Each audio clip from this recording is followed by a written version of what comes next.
আউযু বিল্লাহি মিনাশ শাইতানির রাজিম বিসমিল্লাহির রহমানির রহিম নাহমাদুহু ওয়া নুসাল্লি আলা রাসূলিহিল কারীম আম্মা বাদ। রইসনগর উচ্চ বিদ্যালয়ের আমার প্রিয় ছাত্রছাত্রী ও অভিভাবকবৃন্দ, সবার জন্য আমার দোয়া রইল। আমি মাওলানা মোহাম্মদ আবুল হোসেন সরকার আজকে তোমাদের নবম দশম শ্রেণীর ইবাদতের তৃতীয় অধ্যায় পাঠ 7, 8, 9 ও 10 নিয়ে আলোচনা করব ইনশাআল্লাহ। আল্লাহ যুক্ত দান করেন। তোমরা সকলেই বই নিয়ে বসো। এই পাঠ অনুযায়ী তোমরা দেখো, আমি আলোচনা করব। আল্লাহ পাক যদি ক্ষমতা দেয়, মনোযোগ দিয়ে তোমরা শোনো, তাহলে তোমাদের এগুলা পরীক্ষায় কাজে আসবে ইনশাআল্লাহ। আজকে আমরা গত সপ্তাহে ইবাদতের একটা অংশ আলোচনা করেছি। আজকে আমরা তৃতীয় অধ্যায়ের নবম দশম শ্রেণীর 7, 8, 9, 10। 7 হলো ইলম শব্দের অর্থ জ্ঞান, অবগত হওয়া, জানা। আল্লাহ সুবহানাহু ওয়া তাআলা মানুষকে জ্ঞান অর্জনের জন্য খুব গুরুত্ব দিয়েছেন।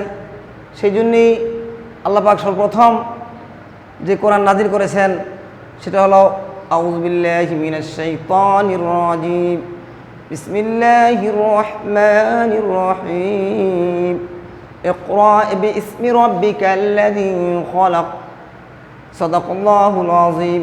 আল্লাহ পাক সর্বপ্রথম বলেছেন ইকরা, পড়ো, গবেষণা করো, অধ্যয়ন করো, পাঠ করো, তেলাওয়াত করো।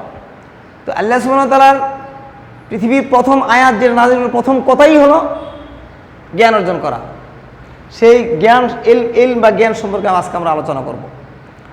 তো যেহেতু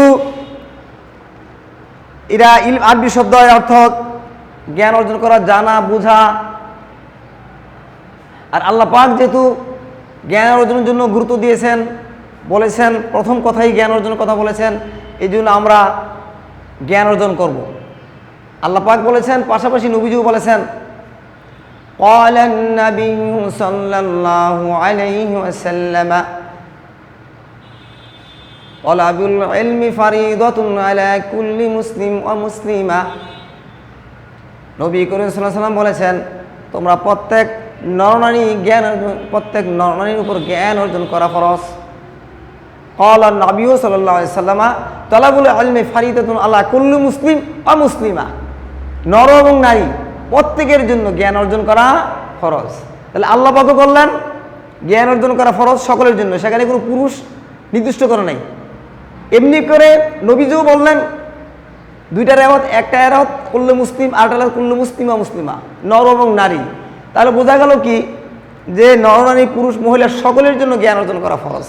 আমরা অনেকে বুঝি না, মনে করি যে শুধু পুরুষরাই জ্ঞান অর্জন করবে। না, সকলেই শিক্ষিত হবে, জ্ঞান অর্জন করবে। এটাই ইসলামের বিধান, এটাই ইসলাম ফরজ করা হয়েছে। তো কাজে আজকে আমরা কোরআন থেকে, কোরআনও বলেছে জ্ঞান অর্জন করার জন্যে, হাদিসও বলা হয়েছে জ্ঞান অর্জন করার জন্যে। আমরা এই জ্ঞান অর্জন করব।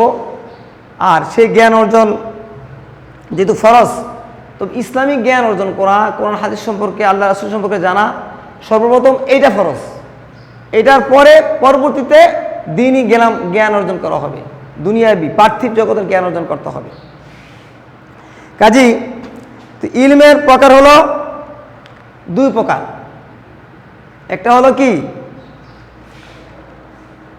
যেটা বললাম দ্বীনি ইলম, খ হলো দুনিয়াবি ইলম।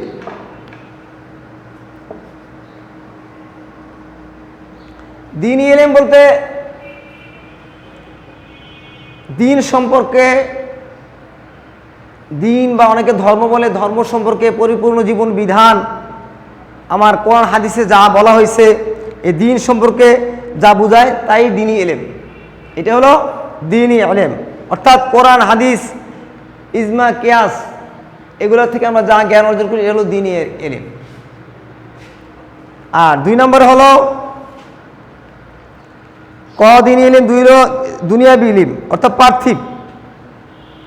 পার্থিব ইলম, যেমন গণিত, বিজ্ঞান, ভূগোল, রসায়ন ইত্যাদি সম্পর্কে, ইতিহাস ইত্যাদি সম্পর্কে জ্ঞান অর্জন করা, এগুলো পার্থিব।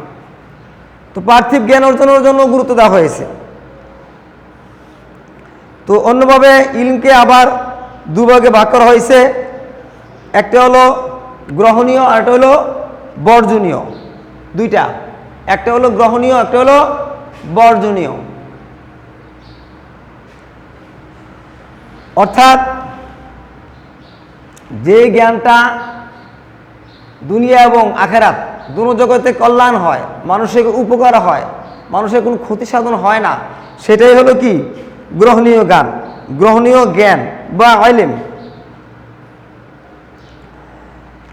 আর যে জ্ঞানটা কোনো কল্যাণ নয়, কল্যাণ নিহিত নয়, দুনিয়া এবং আখেরাত কোনো জগতে কোনো এখানে কোনো উপকারে আসে না, কল্যাণে আসে না, সেই জ্ঞানটা হলো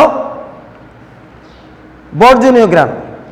যেমন চুরি করা, ডাকাতি করা, জোর জুলুম করা, ছিনতাই করা, রাহাজানি করা, এগুলো হলো বর্জনীয় জ্ঞান। এটাতে দ্বারা কোনো কল্যাণও হয় না, হালালও হয় না, বৈধও হয় না, উপকারও আসে না। যে চুরি করে সে মনে করে আমার উপকার আসছে, সেটা মনে করে, কিন্তু এটা তার বৈধ না, হালাল না। কারণ তাকে নিজের চেষ্টা সাধনা করে বৈধভাবে ইসলামের বিধান অনুযায়ী উপার্জন করা, এটা হলো ফরজ। কার থেকে জোর করে ছিনিয়ে নেওয়া, চুরি করা, ডাকাতি করা, এটা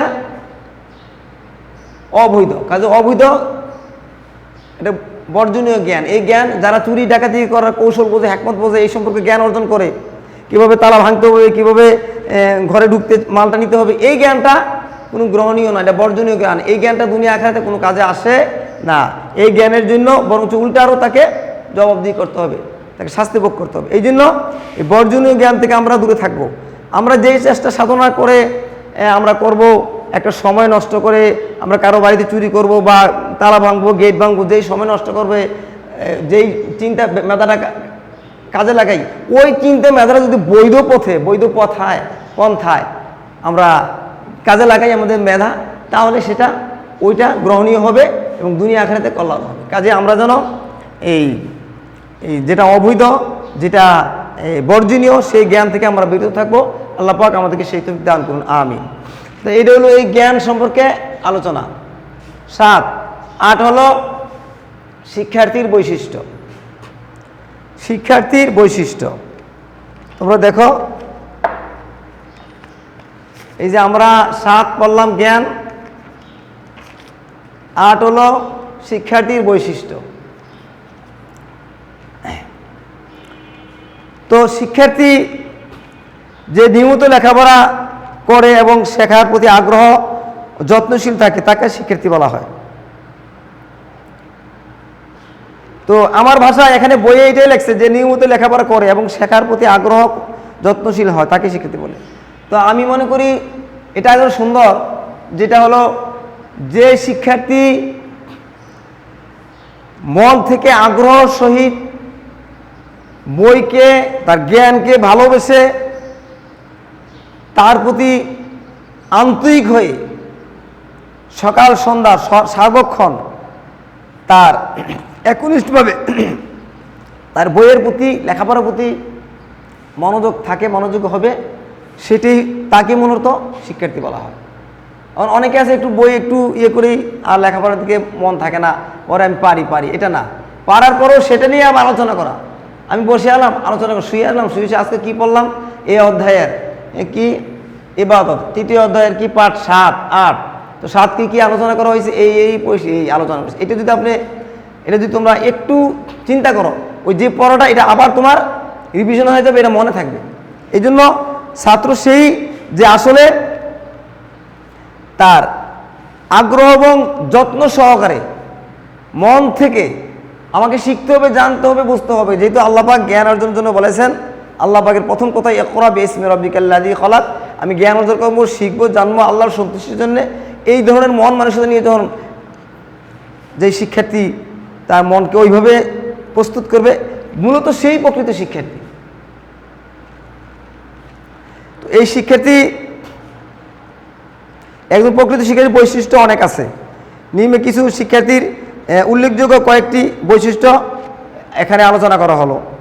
যেমন 1 নম্বর, শিক্ষকগণের আদেশ নিষেধ মেনে চলা। একটা ছাত্রর যে বৈশিষ্ট্য আছে এর ভিতরে 1 নম্বর হলো শিক্ষকের আদেশ নীতি মেনে চলা, তারা যা বলে সে অনুযায়ী কাজ করা। নাম্বার 2, সাক্ষাৎ হলে বিনয়ের সাথে সালাম দিয়ে তার খোঁজখবর নেওয়া। শিক্ষককে সালাম দিয়ে তার খোঁজখবর নেওয়া, কেমন আছেন, তার জন্য দোয়া করা। শিক্ষক যা শিক্ষা দেন তা মনোযোগ সহকারে শোনা ও পালন করা। শিক্ষক যা শিক্ষা দেন তা মনোযোগ সহকারে শোনা। অনেকে আছে ক্লাসে বসে থাকে কিন্তু মন নাই, মন অন্যদিকে, মন মোবাইলের দিকে, অন্যদিকে। এইটা করা যাবে না, এটা করলে শিক্ষার্থী হলো না, শিক্ষার্থী বৈশিষ্ট্যের ভিতরে সে পড়ে না। নাম্বার 4, সবসময় শিক্ষকগণের সাথে নম্র, ভদ্র, উত্তম আচরণ করা। সবসময় শিক্ষকগণের সাথে কি করে? নম্র, ভদ্র, উত্তম আচরণ করা, ভালো আচরণ করা। 5, সহপাঠীদের সাথে সুসম্পর্ক রাখা, তার সাথে ভালোভাবে সুসম্পর্ক, সহপাঠীদের সাথে খারাপ আচরণ করা যাবে না। 6, নিয়মিত শ্রেণীতে উপস্থিত থাকা, শ্রেণীতে সবসময় রেগুলারলি সময় মতো ক্লাসে আসা, সময় মতো ক্লাসে যাওয়া। শ্রেণীকক্ষ, বিদ্যালয়ে পরিষ্কার পরিচ্ছন্ন রক্ষা করা, নিজের ক্লাস নিজে পরিষ্কার রাখা, একটা কাগজ বা কিছু পড়লে সেটাকে ময়লার ঝুড়িতে রাখা, এটা একটা শিক্ষার্থীর বৈশিষ্ট্য।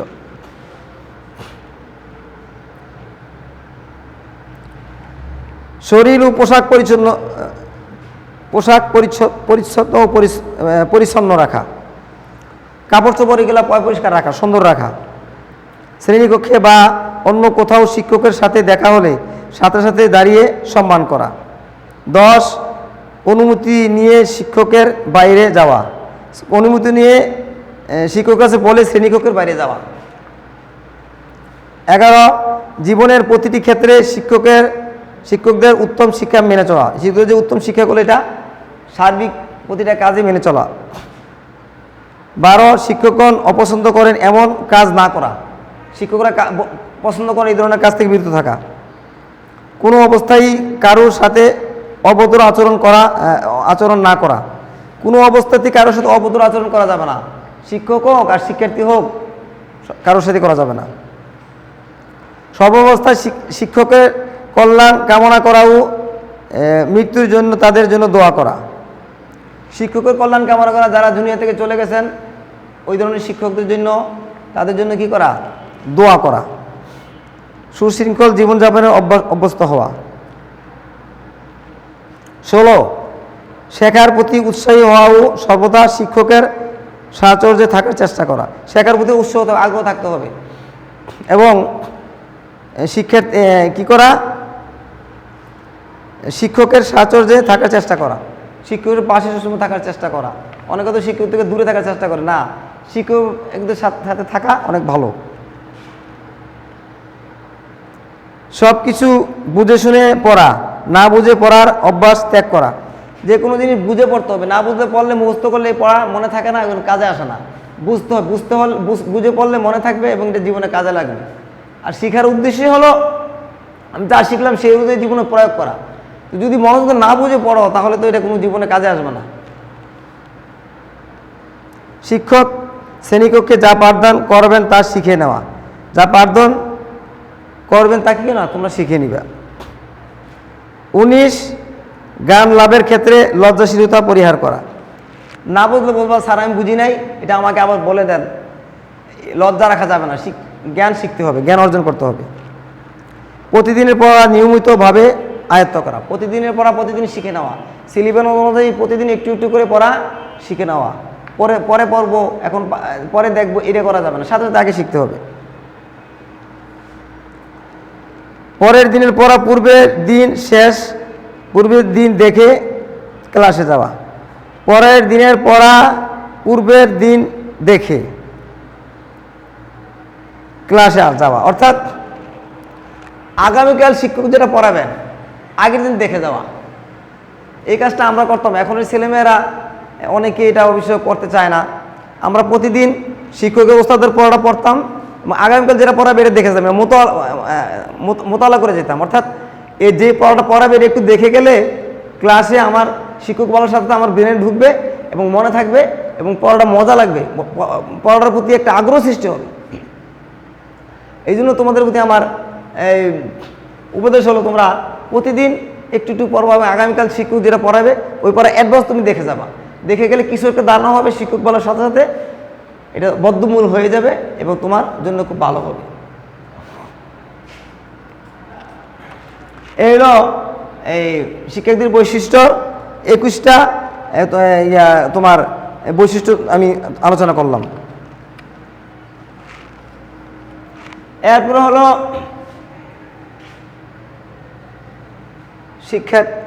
শিক্ষার্থীর গুণাবলী।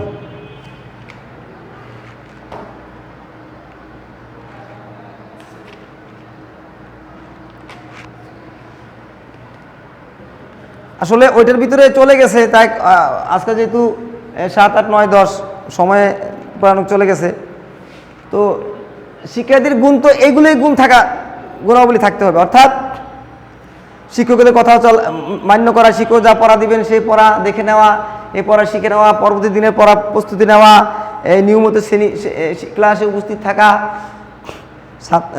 ছাত্র শিক্ষকের সাথে ভালো আচরণ করা, এইগুলো হলো গুণাবলী। এই গুণগুলো তোমাদের অর্জন করতে হবে। এই জন্য এই শিক্ষার্থীর এই গুণগুলি থাকতে হবে।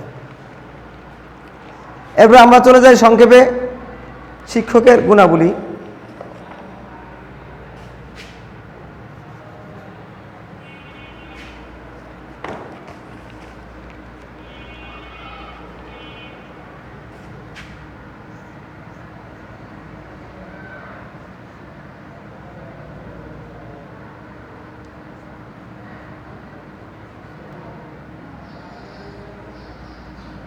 শিক্ষকের গুণাবলী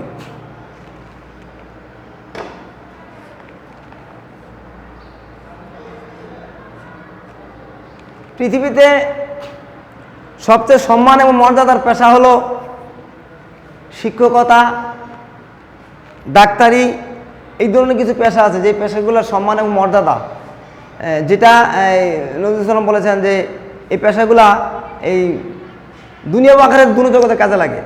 তবে এখানে কথা আছে, শিক্ষক এবং ডাক্তার তাদের নিয়ত থাকতে হবে যে আমি সেবা করতেছি।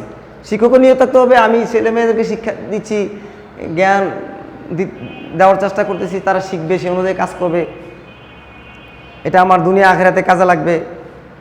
এই জন্য কোনো যখন জ্ঞান দেওয়া হয়, এই জ্ঞানটা যে দিল তার উপকার, যে শিখলো তার উপকার, এবং সে মরে যাওয়ার পরও যদি এই জ্ঞানটা আমি যাকে শিখলাম সে শিখলো, সে আরেকজন শিখালো, মরে যাওয়ার পরও সদরে যায় হিসাবে এটার সওয়াব বা এটার কল্যাণ পাওয়া যায়, এটা আখিরাতেও পাওয়া যায়। এই জন্য এটা একটা অত্যন্ত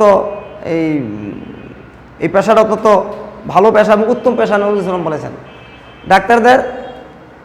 ডাক্তারদের চিকিৎসা পেশাটা উন্নত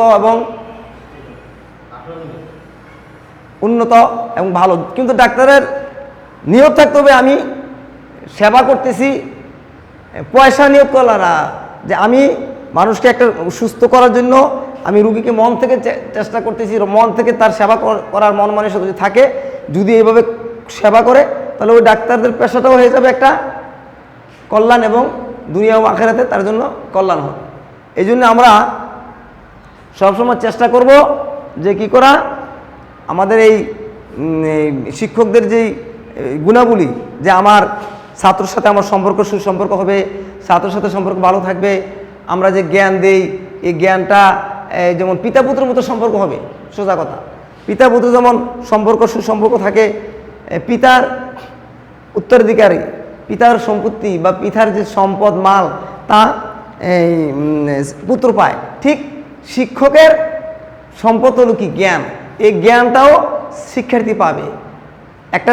একটা পিতা যেমন পুত্রের জ্ঞান বা সম্পদ পেয়ে সম্পদকে আরও সহচর্যা করে, সুন্দর করে দেখাশোনা করে সম্পদকে বাড়ায়, ঠিক ছাত্রকেও তার শিক্ষকের জ্ঞানটা নিয়ে ওই জ্ঞানটা থেকে আরও জ্ঞানটা বাড়াবে, ওইটার থেকে আরও জ্ঞান বেশি নিয়ে সে সেই অনুযায়ী চলবে, সেই অনুযায়ী কাজ করবে।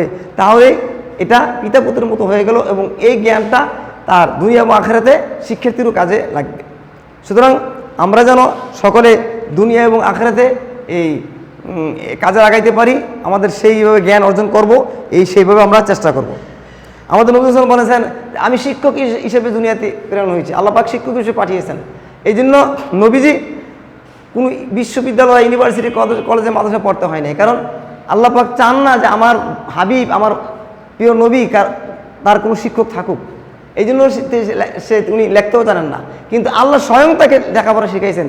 এই জন্য পৃথিবীর শ্রেষ্ঠ বড় বড় দার্শনিক বৈজ্ঞানিক তার কাছে ফেল, কারণ তার শিক্ষক স্বয়ং আল্লাহর সুবহানাহু ওয়া তাআলা। কাজেই আমরা যেন কি করতে পারি, সেই অনুযায়ী আমরা জ্ঞান অর্জন করতে পারি। আমরা যেন এই আমাদের এই শিক্ষকদের যেন এই ধরনের গুণাবলী থাকে এবং শিক্ষার্থীরা তার জ্ঞান অর্জন করে সেও যেন দুনিয়া ও আখিরাতে কল্যাণ সাধন করতে পারে। আল্লাহ পাক আমাদেরকে সেই তৌফিক দান করুন। এই বলে আজকে সময় শেষ হয়ে গেছে। এর পরবর্তীতে আগামী ইয়াতে আমি বাকি এই 10 নম্বরটা আলোচনা করবো ইনশাআল্লাহ। এই বলে আমি আজকে আমার এই এখানে 3য় অধ্যায়ের 7, 8, 9 আলোচনা শেষ করলাম। ও আখিরু দাওয়ানা আলহামদুলিল্লাহি রাব্বিল আলামিন। আসসালামু আলাইকুম ওয়া রাহমাতুল্লাহি ওয়া বারাকাতুহু।